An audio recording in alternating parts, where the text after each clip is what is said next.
1, 2, 3.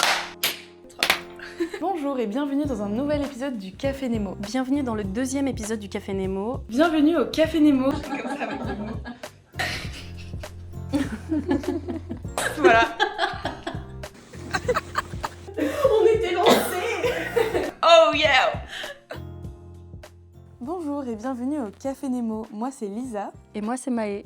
Et aujourd'hui on va vous parler de la première saison de notre podcast, notre projet à toutes les deux. Alors comment on pourrait décrire un peu cette première saison Mais je pense que déjà on pourrait dire que c'est notre première démarche de médiation commune, puisque on a eu nos projets respectifs, toi à travers tes expériences professionnelles et moi à travers la réalisation de mon premier documentaire en Corse. Comme vous l'avez peut-être déjà vu au travers de l'épisode 0 ou sur nos réseaux, l'objectif de ce projet c'est de parler des océans d'une manière conviviale et accessible à tous, au travers de l'émerveillement. Et pour cette première saison, on a donc choisi de découvrir ensemble comment est-ce que l'on étudie les océans.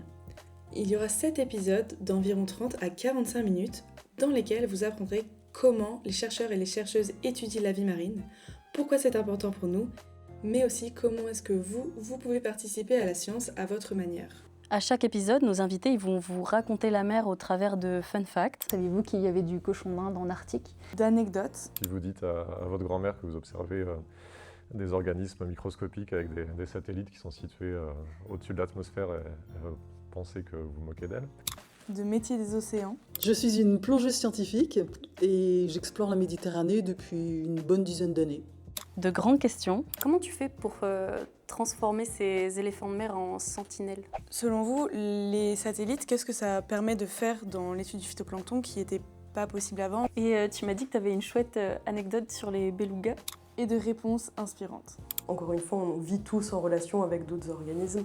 Ça peut être quand même super intéressant pour avoir une écotoxicologie un petit peu plus moderne et mieux comprendre la réponse des polluants, la réponse aux polluants. Alors entre chaque épisode, on va également vous proposer des contenus plus courts, d'une dizaine de minutes, histoire de décrypter un sujet précis ou de répondre à l'une de vos questions.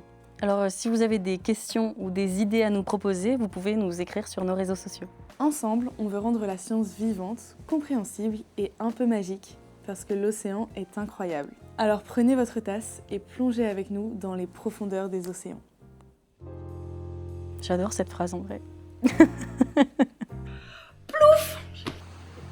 Oui.